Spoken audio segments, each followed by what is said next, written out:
Өкмөт башчы медицина кызматкерлеринин статусу жөнүндө мыйзамына өзгөртүүлөрдү киргизүү тууралуу мыйзамга кол койгон. Саламаттыкты сактоо мекемелеринде иштеген медиктердин айлык маянасына кошумча төлөмдүн өлчөмү 25–30%га көбөйтүлөт. Бул тууралуу премьер-министр Кубатбек Боронов брифинг учурунда маалымдады. Анын айтымында өкмөт башчы медицина кызматкерлеринин статусу жөнүндө мыйзамына өзгөртүүлөрдү киргизүү тууралуу мыйзамга кол койгон. Өкмөт эми бул мыйзамды ишке ашыруунун керектигин көрө баштады. Аймактарда Бишкектегидей көрүнүш кайталанбасын. Бороновдун тапшырмалары. Медицина кызматкерлерине жана медицина мекемелерине иштеп жаткан башка адистерге төлөнүп келе жаткан айлык маяналарына кошумча төлөмдүн өлчөмү категорияга жараша 25–30%га көбөйтүлөт. Мисалы, буга чейин инфекциялык бөлүмдөрдө, реанимацияда, вирусологиялык лабораторияда, обсервацияларда жана мобилдик топтордо иштеп жаткан дарыгерлерге бир күнгө 2300 сом төлөнсө, азыр 3000 сом төлөп берүү сунушталып жатат. Ошондой эле буга чейин дарыгерлер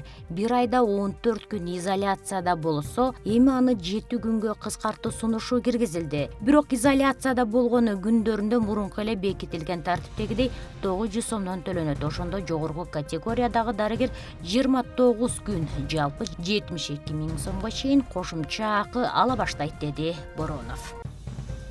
Экономикалык кылмыштуулукка каршы күрөшүү кызматы өлкөдөгү бир нече ири фарм компаниялардын жетекчилерине карата сотко чейинки териштирүү жүргүзүп жатат. Бул туурасында аталган органдын маалымат кызматы билдирди. Финпол медициналык препараттарды жана коргонуу каражаттарынын баасы негизсиз кымбатташына каршы рейд жүргүзүп жатканы айтылат. Анын натыйжасында препараттардын баштапкы наркынан бир нече эсе жогорулатып саткан фактылар аныкталган. Кымбат баада сатып жаткан дарыкана ээлери менен аңгемелешүү өткөрүлдү. Айрымдары бааны дары ташыгандары жогорулатып жибергенин айтышкан. Мындан сырткары Финполго коррупцияга каршы коому жана демилгелүү жаштар борбору даттануу менен кайрылган. Алар дары ташыган жана фарм компаниялар бааны негизсиз жогорулатып жана жасалма түрдө дефицит жаратып жатканын билдирген. Бул боюнча териштирүү башталды деп айтылат маалыматта. Ошондой эле азыркы тапта бааны жөнгө салуу боюнча бир катар иш-чаралар жүрүп жатканы белгиленди. Прокуратура жана соттун санкциясы менен фарм компаниялардын биринчи бухгалтердик документтери алынат. Кыргыз Республикасынын президенти Сооронбай Жээнбеков кол койгон жарлыкка ылайык Кыргыз Республикасынын жогорку сотунун судьялыгына шайлангандыгына байланыштуу 2020 жылдын 18 июнунан тартып Кыргыз Республикасынын төмөнкү жергиликтүү соттору мөөнөтүнөн мурда кызмат ордунан бошотулду. Ош шаардык сотунун судьясы Атаназаров Нурланбек Алайдинович, Бишкек шаарынын Свердлов айынын судьясы Гляйдзединова Инара Илгизовна, Чүй облусунун Сокулук районунун судьясы Жомартов Күмүшбек Рыспекович, Чүй облусунун Кемин райондук сотунун судьясы Эшалиев Нурманбет Касымбекович жарлык кол коюлган күндөн тартып күчүнө кирет. Кыргыз Республикасынын президенти Сооронбай Жээнбеков 2019 жылдын 25 декабрында Бишкек шаарында кол коюлган Кыргыз Республикасы менен Азия өнүктүрүү банкынын ортосунда кредиттик макулдашууну, Нарын облусунда айылдарды суу менен камсыздоону жана санитарияны өнүктүрүү программасы жана 2019 жылдын 25 декабрында Бишкек шаарында кол коюлган Кыргыз Республикасы менен Азия өнүктүрүү банкынын ортосунда гранттык макулдашууну, Нарын облусунда айылдарды суу менен камсыздоону жана санитарияны өнүктүрүү программасы ратификациялоо жөнүндө Кыргыз Республикасынын мыйзамына кол койду. Мыйзам Кыргыз Республикасынын жогорку кеңеши тарабынан 2020 жылдын 11 июнунда кабыл алынган. Мыйзам 10 күн өткөндөн кийин күчүнө кирет. Нарын облусунда айылдарды суу менен камсыздоону жана санитарияны өнүктүрүү программасын ишке ашыруу үчүн финансылык каражаттар Азия өнүктүрүү банкы тарабынан 32,9 миллион АКШ доллары суммасында берилет. Анын ичинде Азия өнүктүрүү банкынын гранты 13,7 миллион АКШ доллары. Министрликтин тапшырмасы менен жогорку орто жана жалпы билим берүү уюмдарында обсервация үчүн 6800 орун даярдалган. Бир катар медициналык университеттердин клиникалары да бейтаптарды кабыл алууда. Борбор калаада номер 1 мектеп-интернаты жана Көзү Азиздер мектеп-интернатында пневмонияга кабылгандарды дарылоо үчүн 270 орун даярдалды. Бул тууралуу Билим берүү жана Илим министрлигинин маалымат кызматы кабарлады. Билдиргенге караганда бир катар медициналык университеттин клиникалары COVID-19 9 диагнозу менен ооругандарды кабыл алууда.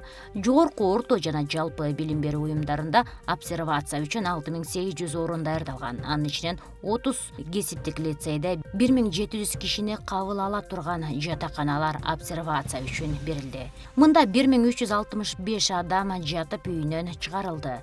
Ушул тапта 218 бейтап дарыланууда. 11 университеттин жатаканасында уюштурулган 2356 орундуу обсервация 3200дөн ашык адамды кабыл алды. 42 мектепте 2659 орун даярдалып, 313 адам обсервацияда жатып чыкты деп айтылат маалыматта. Саламаттыкты сактоо министрлигинин өкүлүнүн билдиришине караганда, учурда 3 ооруканада пневмония менен ооругандар үчүн бош орундар бар. Коомдук саламаттыкты сактоо башкармалыгынын жетекчиси Айнура Акматова Бишкекте пневмония оорусуна кабылган бейтаптарды кабыл алууга кайсы ооруканаларда орун бар экенин айтты. Анын айтымында учурда улуттук госпиталда 176 орун бар. Мындан сырткары номер 1 шаардык клиникалык ооруканасында, Гансиде ачылган ооруканада кабыл алууда. Жарандар ооруканага жатуу үчүн 118 кызматы жана тез жардам аркылуу келе алышат. Эң башкысы, урматтуу мекендештер, ооба азыр аябай оор мезгил, бирок үйдө өз алдынча дарыланбасаңыздар, алгачкы белгилери байкалып, демиңиз кысылып жатса, үй бүлөлүк медицина борборуна кайрылыңыз. Алар сиздерди аралыктан көзөмөлдөп, абалыңызды оорлорсо ооруканага жаткырат, деди Акматова. Жогорку кеңештин депутаты Чыныбай Турсунбеков пневмониядан улам каза болду. Бул туурасында Жогорку кеңештин маалымат кызматынын жетекчиси Ибраим Нуракун уулу билдирди. Анын айтымында депутат улуттук госпиталдын жандандыруу бөлүмүндө дарыланып, жасалма дем алдыруучу аппаратка туташтырылган болчу. Мурдагы күнү жубайы менен сүйлөшкөнүмдө абалы жакшырып баратат. 1-2 күндө аппараттан чыгарылат деп айткан эле. Кечээ абалы кескин оорлошуп кетиптир. Кечинде жандандыруу бөлүмүндө үзүлгөн, деди Нуракун уулу. Чыныбай Турсунбеков 1960 жылдын 15 октябрында Нарын облусунун Нарын районундагы Жанбулак айылында туулган. Артында 3 баласы калды. Ал кесиби боюнча филолог, эмгек жолун журналист жана окутуучу болуп баштаган. 1997-2010 жылга чейин Аккун жеке акционердик коомдун башкы директору, Бишкек ун комбинатынын башкы директору, Кереге ишканасынын директорлор кеңешинин төрагасы, Кыргызстан ишкерлер бирлигинин президенти, Кыргыз-Түрк ишкерлер кеңешинин тең төрагасы болуп эмгектенген. Андан соң КСДПнын тизмеси менен Жогорку кеңештин 5-6 чакырылыштарынын депутаты болгон. 2016 жылдын апрелинде Жогорку кеңештин төрагасы болуп шайланып, 1,5 жыл иштеген. Борбор каладагы коронавирус жана пневмонияны дарылаган ар бир мамлекеттик ооруканага бирден өкмөт мүчөсү бекитилет. Бул тууралуу өкмөт башчы Кубатбек Боронов билдирди. Брифинг учурунда модераторлор социалдык тармактарда айрым дарыгерлер ооруканалардагы орундарды брондоп, башкаларга бербей жатканын айтышкан. Тилекке каршы мындай маалыматты биз да окудук. Арабызда ушундай жетекчилер бар экени өкүндүрөт. 2 күндөн бери вице-премьер да ушул маселе менен иштөөдө. Кайсы ооруканын жетекчиси экени азырынча белгисиз издеп жатышат. Ал табылса катуу чара колдонулат. Мындай иштерди болтурбоо максатында атайын буйрук иштелип чыкты. Ага бүгүн кол коем. Эми коронавирус жана пневмонияны дарылаган ар бир мамлекеттик ооруканага бирден өкмөт мүчөсү байланат. Ал ошол жерден ишин баштап, ошол жерден жумушун бүтүрөт. Оорукананын башкы дарыгери менен тең жатып, тең турат. Ушундай жол менен көзөмөлдөбөсөк, оорукана башчылары жогоруда айтылгандай иштерге барууда, деди өкмөт башчы. Ошондой эле ооруканаларда орун туруп, бирок кайрылган бейтаптарды кабыл албай койгон жетекчилерге катуу чара колдонуларын баса белгилеп кетти. Нарын шаардык мэриясынын басма сөз кызматынан кабарлашкандай, шаардагы 5 үй бүлөлүк дарыгерлер тобунда күндүзгү стационарлар уюштуруп, аларда 50 койка иштеп жатат. Шаардык мэрия тарабынан учурда 50 койка даярдалууда. Мындан сырткары ар кандай кырдаалга даяр болуу максатында кошумча койкаларды уюштуруу үчүн ылайыктуу имараттар каралууда. Орусиянын Тыва республикасында жергиликтүү бийлик коңшу мамлекетте кара тумоо оорусу чыккандыктан айрыкча Монголия менен чектеш аймактарда жашагандарды сууга аңчылык кылбоого, Бул макулуктун этин жебөөгө чакырды, ошондой эле курт кумурскалардын чагып алышынан сактаныш керек экенин билдирди. Тыванын айыл чарба министрлиги кара тумо келемиш чычкандардан тарашы мүмкүн экенин, суур менен төөнүн этинен да жугушу ыктымал экенин эскертти. Алтайда бийлик Кытай менен Монголияда кара тумо оорусу катталгандыктан жергиликтүү тургундарга суурга аңчылык кылууга тыюу салды жана чек ара аймактарын күзөтө баштады. Ички Монголиянын Баян-Нур провинциясында алгач бир койчуга кара тумо жукканы белгилүү болгон. Андан кийин бул илдет дагы бир канча адамдын табылган. Уругандарга мындай илдет суурдун этин жегенден кийин жуккан айтылган. Мындан улам аймакта жапайы жаныбарга аңчылык кылууга тыюу салынган. Ганси базасында ачылган ооруканада пневмония жана коронавируска чалдыккандарды дарылап жаткан ортопед Сабырбек Жумабеков ийне жана дары-дармек алып келүүнү суранды. Мындай кайрылууну ал Facebook баракчасына жазган. Урматтуу туугандар, Гансидеги менин медиктериме тамак аш алып келбей эле койсоңор. Тамак бар, жетиштүү. Бизге азыр тез арада дары-дармек керек. Ким жардам берем десе колдон келишинче алып берсеңер. Бизге акча бербегиле. Оптовый фирмаларда арзан болот деп кайрылды Жумабеков. Дарыгерлер алып келүүнү суранган медициналык каражаттар: шприц 50 мл 10 000 дана, шприц 10 мл 1000 дана, физиологиялык аралашма физраствор 1000 дана, гепарин 1 100 коробка, эуфилин 100 коробка, кан куюу системасы 5000 дана.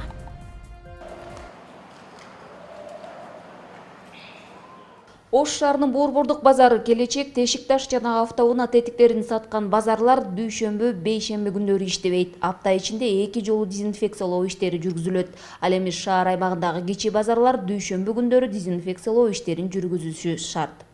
Ошо базардын ичин жууп тазалап, тазалыгын сактап, ошондой эле дезинфекция иштерин жүргүзүү боюнча борбордук базарды жана базардын айланасындагы бүт ишканаларды ошондой санитардык ден уюштуруу боюнча тапшырма берилген. Ошол боюнча көрүп атасыздар, азыр жууп тазалап атабыз, будан кийин дезинфекция иштерин жүргүзөбүз. Чектөөлөргө ылайык 10 июлдан тартып 31 июлга чейин Ош шаарынын аймагындагы мечиттерде жума намазы убактылуу окулбайт. Бул маселе вирусологдор жана шаар казысынын катышуусунда талкууланып чечим кабыл алынды. 5 убак намазды аралыкты сактоо менен окуганга уруксат берилген.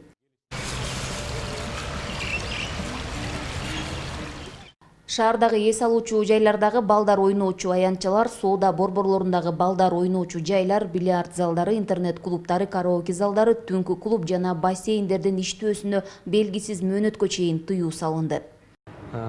Биз түнкү клубтарга, караокелерге, бильярдный клубтарга, бассейндерге, кыскасы ушундай муктаждык жок баягындай развлекательный жайларга такыр иштөөгө тыюу салынды.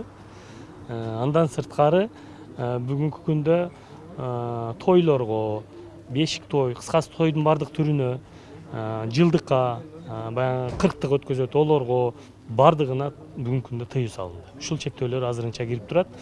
Кырдаалга жараша бул чектөөлөр дагы өзгөрөт. Шаар аймагындагы той мааракелерди өткөрүүгө белгисиз мөөнөткө чейин тыюу салынды. Тыюу салынышына карабай той мааракелерди өткөргөн кафе ресторандарга айып пул салынып, 1 айга чейин иштөөгө уруксат берилбейт. Той мааракелер жеке турак үйлөрдө да өткөрүлбөшү керек. Жогорудагы талаптардын аткарылуусун көзөмөлдөө үчүн рейдтер өткөрүлүп, мыйзам чегинде чаралар көрүлөт. Ош шаарынын аймагында буга чейин той өткөргөн 2 факты катталды. Көпчүлүктүн арасында жеке өзүнүн кызыкчылыгын өйдө көрүп, маска такпай, антисептикалык каражаттарды колдонгон буякта турсун, айрым бир элдерди топтоп той өткөрүүгө жасаган аракеттер да болду. Ош шаарынын аймагында 2 жолу. Аларды биз кескин түрдө чаралар көрүп, той өткөргөн жайдын жетекчилигине дагы жазаналар салып, той өткөргөн жарандарга эскертүү бердик. Чектөөлөр элдердин массалык чогулуусунун алдын алып, жугуштуу илдет менен күрөшүү үчүн кабыл алынды. Кырдаалга жараша чектөөлөргө өзгөртүүлөр киргизилиши мүмкүн. Гүлжан Ажиматова, Бектур Калыбек уулу, Ош шаары.